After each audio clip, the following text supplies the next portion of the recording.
Hello students, पढ़ेंगे class 11 और 12 के स्टूडेंट्स। देखिए लेसन 4 ही चल रहा है आपका। पेज आपके 89 आ चुके हैं। 4 तारीख के लिए पढ़ेंगे आप। क्वेश्चन है आपका, धारामापी क्या है? यह है कितने प्रकार के होते हैं, कितने प्रकार के होते हैं वर्णन करो। अथवा में क्वेश्चन है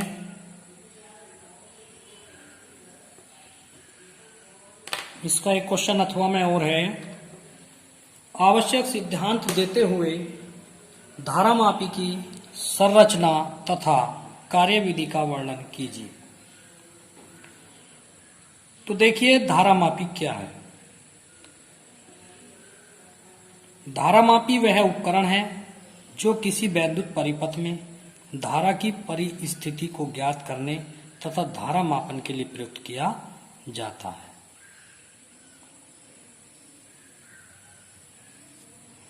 धारामापी मुख्यतः 2 प्रकार के होते हैं। नंबर 1 रुद्ध दोलन धारामापी, नंबर 2 प्रक्षेप धारामापी। तो नंबर 1 डाल लेंगे रुद्ध दोलन धारामापी। अभी आपका पहला ही धारामापी चलेगा। इस धारामापी का प्रयोग मुख्यतः धारा मापने के लिए किया जाता है। रुद्ध दोलन धारामापी भी 2 प्रकार के होते हैं। देखिए धारामापी 2 प्रकार के होते हैं, एक तो है रुद्ध दोलन धारामापी, एक है प्रक्षेप धारामापी। अभी आप रुद्ध दोलन धारामापी के बारे में पढ़ेंगे।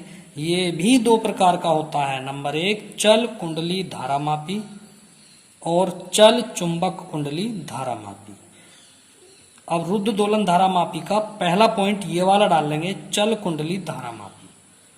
यह वैद्युत धारा मापने का एक सरल सुग्राही यंत्र है। सिद्धांत: जब किसी चुंबकीय क्षेत्र में स्थित किसी कुंडली से वैद्युत धारा प्रवाहित होती है तो कुंडली पर एक विक्षेपक बल युग्म कार्य करने लगता है। इसे नापकर कुंडली में वैद्युत धारा का मान ज्ञात किया जा सकता है। अब देखिए चल कुंडली धारामापी भी 2 प्रकार की होती है। सबसे पहले आप चलेंगे धारामापी पे। धारामापी 2 प्रकार का होता है, रुद्ध दोलन धारामापी, प्रक्षेप धारामापी। उसके बाद रुद्ध दोलन मापी भी 2 प्रकार का होता है। नंबर 1 चल कुंडली धारामापी, दूसरा है चुंबक कुंडली धारामापी। अब चल कुंडली धारामापी भी 2 प्रकार की होती है। नंबर 1 निलंबिक कुंडली धारामापी, ये भी 2 प्रकार की होती है। नंबर 1 निलंबिक कुंडली धारामापी और दूसरा नंबर है किलकित कुंडली अथवा वेस्टर्न धारामापी।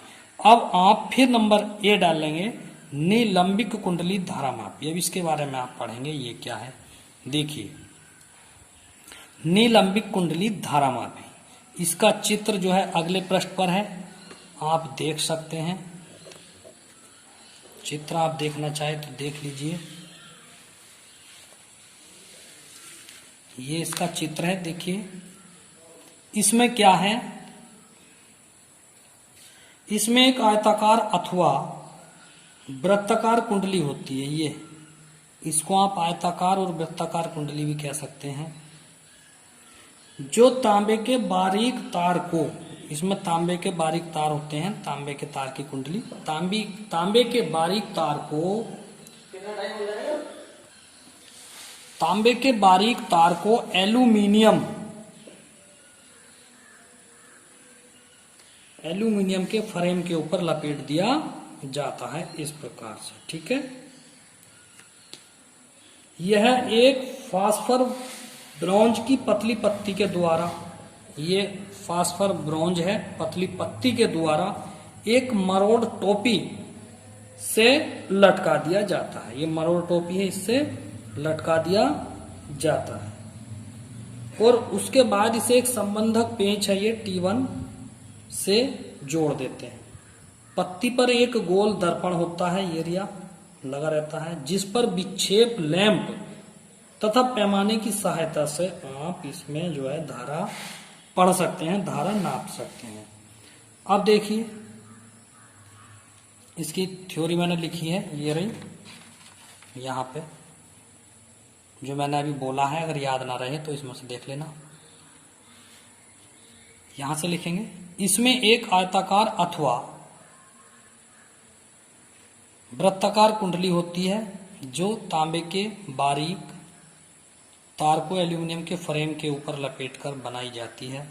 यह एक फास्फोरस ब्रांच की पतली पत्ती के द्वारा एक टोपी से लटकी रहती है। ठीक है, इस प्रकार से है ये सब। ये चित्र है साइड में इसकी, ये इसकी थ्योरी है यहाँ तक। तो हमने पढ़ा था कुंडली का निचला सिरा। कुंडली का निचला सिरा यहाँ जाइए, इसके बाद यहाँ से पढ़ना है, यहाँ से लिखाई करनी है इसकी। एक बारीक स्प्रिंग से जुड़ा रहता है। तो निचला सिरा एक बारीक स्प्रिंग से जुड़ा रहता है जिसका संबंध एक पेंच T2 से रहता है। अब पेंचों T1 व T2 का संबंध जो है बारीक वैद्युत परिपथ से किया जाता है। बाहरी वैद्युत परिपथ से किया जाता है। ये जो T1 T2 है, इनका जो संबंध है एक बाहरी वैद्युत परिपथ से किया जाता है। कुंडली एक शक्तिशाली चुंबक, यानी कि कुंडली, ये पूरी कुंडली जो है एक शक्तिशाली चुंबक N व S के ध्रुव खंडों के बीच के रिक्त स्थान में लटकी रहती है। ठीक है, मैं जो पढ़ रहा हूं वो ये है, बीच में लटकी रहती है।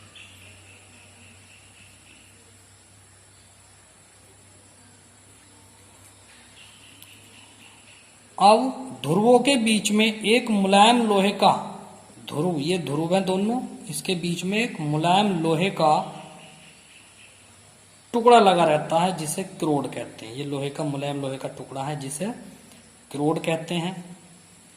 यह कुंडली को कहीं भी स्पर्श नहीं करता।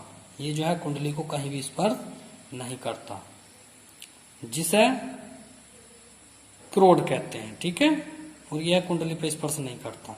इस पर वायु का कोई प्रभाव नहीं पड़ता क्योंकि ये चारों तरफ से बंद रहता है। इस पर वायु का कोई प्रभाव नहीं पड़ता, ये चारों तरफ से बंद रहता है। सिद्धांत हेडिंग डालेंगे। जब T1 व T2 को धारावाही चालक से जोड़ते हैं तो कुंडली में धारा बहने लगती है तथा कुंडली पर एक बल युग्म कार्य करने लगता है जिससे कुंडली घूमने लगती है। माना कुंडली किसी क्षण चुंबकीय क्षेत्र से थीटा कोण बनाती है, तब यदि कुंडली में फेरों की संख्या n, क्षेत्रफल a, चुंबकीय क्षेत्र b हो तो बल युग्म का आघूर्ण कितना होगा? टो बराबर NIAB साइन थीटा। ये मैं आपको कई बार करा चुका हूं। कुंडली के घूमने से उसको लटकाने वाली पत्ती तथा नीचे के स्प्रिंग में ऐंठन आने लगती है। देखिए चित्र पे पहुंचेंगे आप। ये स्प्रिंग यहाँ जुड़ा हुआ है, ये पत्ती यहाँ जुड़ी हुई है। जब ये अंदर अंदर घूमेगा तो इस पत्ती में ये जो है फास्फोरस ब्रॉन्ज की पत्ती और ये स्प्रिंग, ये तो जाम है, रुके हुए हैं, और ये घूमेगी तो इन दोनों में ऐंठन आ जाएगी शुरू, इन दोनों में ऐंठन शुरू होने लगती है। ठीक है, तो देखिए निचले के स्प्रिंग में ऐंठन आने लगती है। अतः कुंडली पर एक ऐंठन बल युग्म कार्य करता है। अब जो है कुंडली पर भी एक ऐंठन बल युग्म कार्य करेगा जो कुंडली को घूमने का विरोध करता है, यानी कि कुंडली को रोकने, चलने से रोकता है। जब ऐंठन बल युग्म विक्षेपक बल युग्म के बराबर हो जाता है तो कुंडली संतुलन की अवस्था में आकर ठहर जाती है। माना संतुलन की स्थिति में ऐंठन का कोण फाई रेडियन है। यदि एक रेडियन ऐंठन कोण के लिए बल युग्म c है तो फाई के लिए ऐंठन कोण कितना हो जाएगा? बल युग्म c फाई होगा। अतः संतुलन की अवस्था में विक्षेपक बल युग्म आघूर्ण बराबर होगा ऐंठन बल आघूर्ण के। तो ये विक्षेपक बल आघूर्ण है और ये ऐंठन का बल आघूर्ण है, तो यहाँ साई बराबर करेंगे c फाई बटे NAB, परंतु c बटे NAB बराबर k, इसको नियतांक मान लिया तो I बराबर हो गया k फाई। अतः कुंडली में प्रवाहित धारा I उत्पन्न विक्षेप फाई के समानुपाती होती है। बाकी कल पढ़ाएंगे, इसको काम को पूरा कीजिए। Thank you.